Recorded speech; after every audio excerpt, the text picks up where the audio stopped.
C'est la suite de Politicien, votre rendez-vous politique, dont le numéro de ce jour est consacré au Togo, notamment à la crise politique que traverse ce pays de l'Afrique de l'Ouest. Une nouvelle invitée m'a rejoint, Agnès Christine Mensah.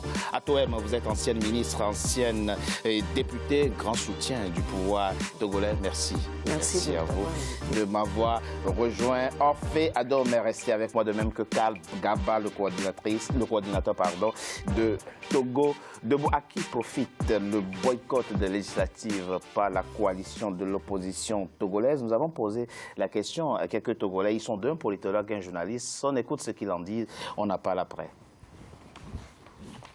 L'empressement du gouvernement démontre peut-être aussi cette envie d'organiser des élections comme d'habitude, où le flou et la cacophonie peuvent permettre de conserver leurs acquis. Donc aujourd'hui, le contexte du boycott ne peut que arranger le parti au pouvoir, parce que d'abord, il n'aura pas d'adversaire en tant que tel en face. L'un des enjeux aussi, c'est que nous avons une Cour constitutionnelle à réformer. Faute de Sénat, nous allons encore retourner à l'Assemblée nationale pour désigner au nom du Sénat, tout en n'oubliant pas que le président de la République aussi en désigne.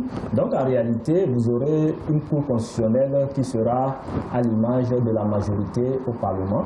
Le boycott est un constat malheureux pour les trois partis. D'abord pour la C14, et parce que la C14 a bien dit qu'elle n'est pas contre la participation aux élections, seulement que le processus a été conduit de façon unilatérale. Et donc elle n'a aucun intérêt à participer à une élection comme toutes les autres élections qu'on a connues. De deux, pour la CEDEAO aujourd'hui, au sorti du scrutin, la CEDEAO va dire quoi? Qu'on a résolu la crise avec un scrutin unilatéral.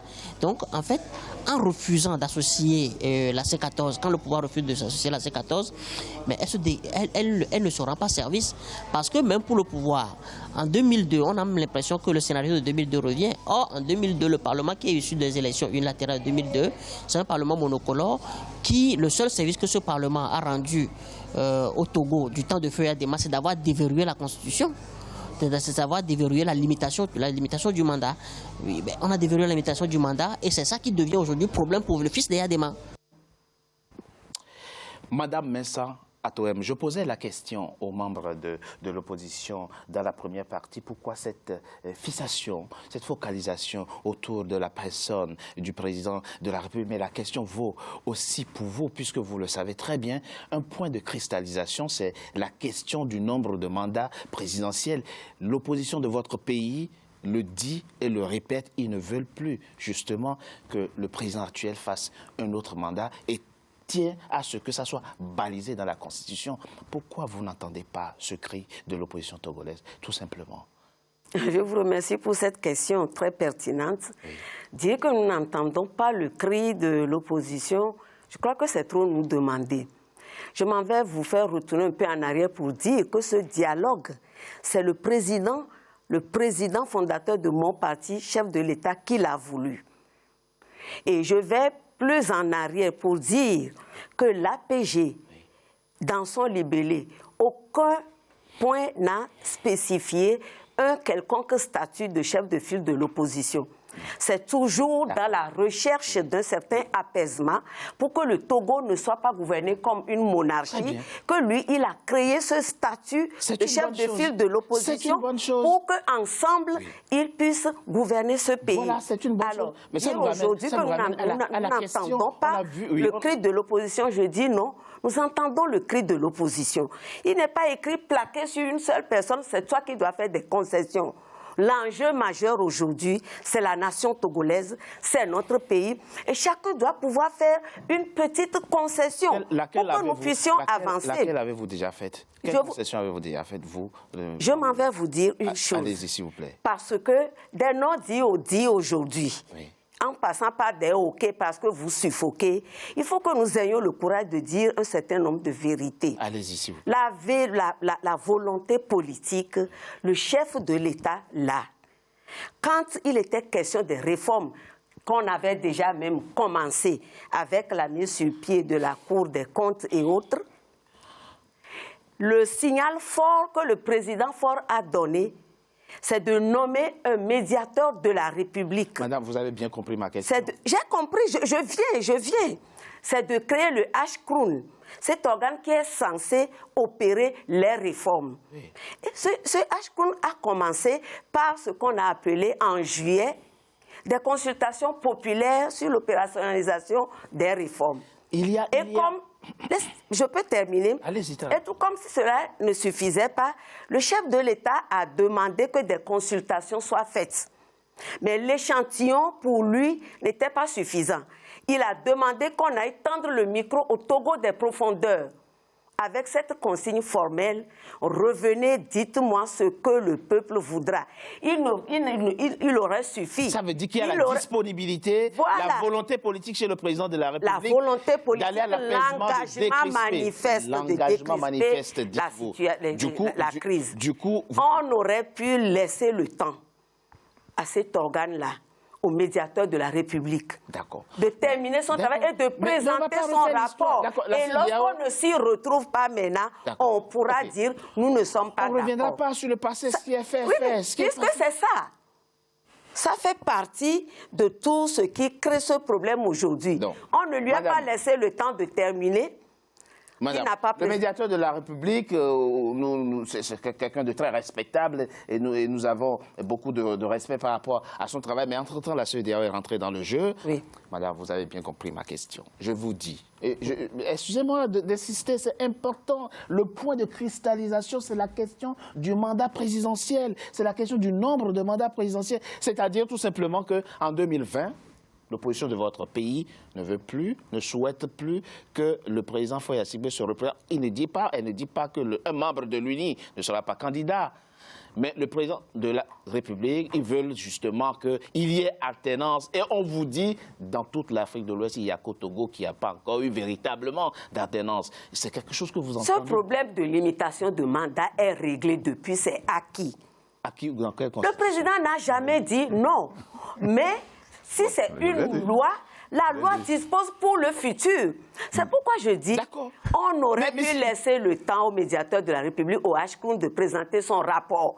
Et lorsqu'on ne s'y retrouvera pas, lorsque la limitation de mandat ne figurerait pas dans son rapport, du coup, qu'est-ce qu'on fait maintenant? Lorsque le scrutin à 2 tours n'y figurerait pas, là, on pourra se soulever. Bon, d'accord, qu'est-ce qu'on fait? L'opposition est partie le 30 novembre, elle n'a pas participé à la session parlementaire. Qu'est-ce qu'on fait maintenant? Et vous connaissez sa revendication. On fait quoi? Vous savez, l'APG dispose dans un de ses points que les réformes qu'on aura opérées soient prises en compte par la nouvelle Assemblée nationale qui va sortir des élections. Non, vous parlez de l'APG de 2006. C'est ce qu'on a dit.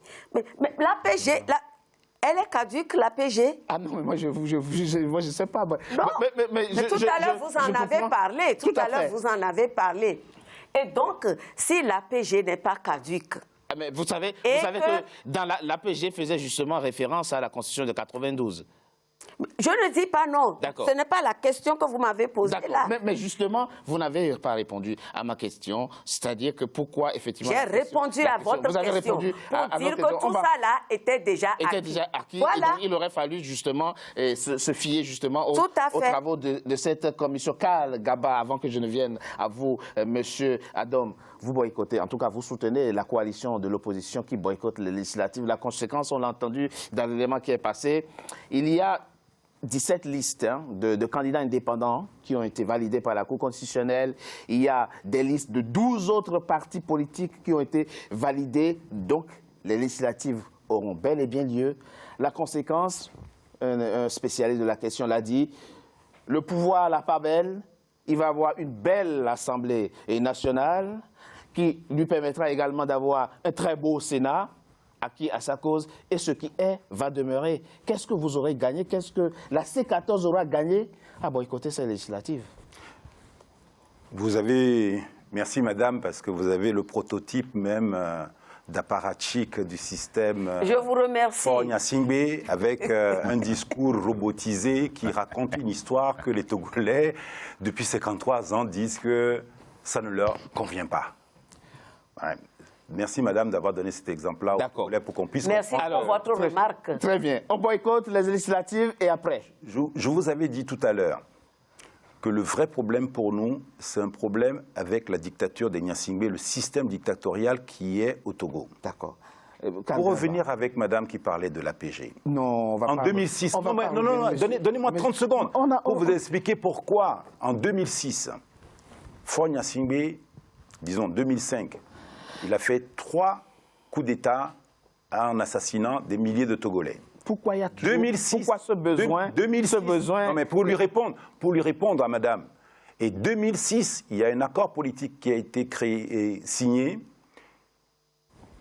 Le peuple togolais a fait une concession, et dans cette concession-là, Faure Gnassingbé s'est engagé de faire un seul mandat pour effectivement libérer le Togo du traumatisme qu'a créé son père au Togo en assassinant des milliers de Togolais, en mettant le pays en ruine, en créant une dictature féroce. Monsieur Kalgaba. Non, écoutez-moi. Donc, Faure Gnassingbé a fait cet engagement-là de faire un seul mandat, qu'il est du Sud et que du Nord, et donc il aura la possibilité d'apaiser pendant cette transition de 5 ans là tout le pays, et qu'il allait libérer le pouvoir pour qu'enfin il puisse avoir une alternance. Il n'a pas respecté sa parole.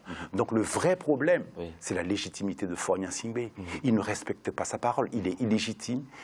Il est effectivement... Il signe des accords politiques qu'il ne respecte pas. Et la dernière fois, le dernier accord, je vais vous dire, vous parlez de bonne volonté du pouvoir. Il a signé un accord politique avec Gilchrist Olympio, que je connais très bien. Nous avons contesté cet accord-là, mais on a souhaité bon vent Ça se passait en 2010. 2010. On a souhaité 2010, bon vent à Gilchrist Olympio. Kalgaba. Mais qu'est-ce que dit Gilchrist Olympio il y a une semaine? Que Faure Gnassingbé n'a pas respecté l'accord qu'il a signé avec l'opposant historique, enfin, qui a tourné Kazakh et qui est rentré dans le rang du pouvoir. Pendant 10 ans, Faure Gnassingbé n'a pas respecté son accord et n'a pas appliqué. Parlons de l'opposition. Vous avez boycotté le recensement électoral. Vous appelez à boycotter les législatives. On est d'accord. Je vous ai expliqué depuis tout à l'heure que faites une nuance en ce que veut le peuple, la société civile et les partis politiques. La C14 a pris l'engagement d'aller dans une négociation que nous, Togo Debout, dans nos documents, dans nos communiqués, on avait expliqué qu'on n'était pas partie prenante de cette négociation. Vous vous désolidarisez on se désolidarisait de cette négociation-là parce que 27 accords qui ont été signés, qui n'ont pas été respectés, jamais un accord supplémentaire ne pourrait apporter une solution. Et on demandait à l'opposition d'exiger une transition politique au Togo pendant 2 ans, avoir une transition politique. Soit Faure accepte la transition politique jusqu'à son mandat en 2020. Et pendant cette transition-là, on a prévu qu'effectivement, on fait toutes les réformes qui ont été proposées depuis les 22 engagements, l'accord politique, la feuille de route. On prend le temps au Togo, pendant cette période-là et pendant cette transition-là, de nettoyer.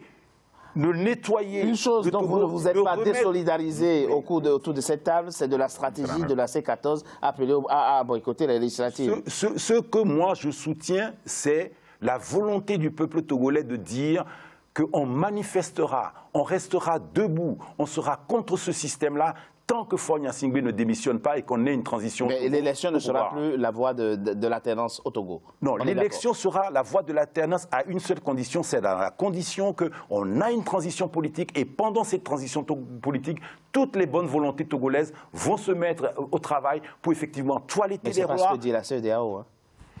La CEDEAO, je vous ai dit... D'accord, on a compris. Je propose... Je peux vous le répéter encore, la CEDEAO, vous vous rendez compte que la feuille de route a été proposée quand Faure Gnassingbé était encore président de la CEDEAO. Comprenez très bien, il était juge... Il passait le témoin à Bouhari, oui, mais à son homologue la signature pour nous, symboliquement, la signature a été faite pendant que Faure Gnassingbé était là. La plupart des experts de la CEDEAO dont vous parlez résident au Togo, travaillent au Togo. Mais ça ne comprend pas. Même le militaire Béhanzin, il n'est pas libre de sa parole. Je propose qu'on marque une Au Togo de Faure Gnassingbé, personne n'a la liberté de pouvoir aller contre ce pouvoir-là aux dépens de sa vie. On marque une courte pause, on se retrouve dans quelques instants pour la 3e partie de notre émission. Tu devais. À tout de suite.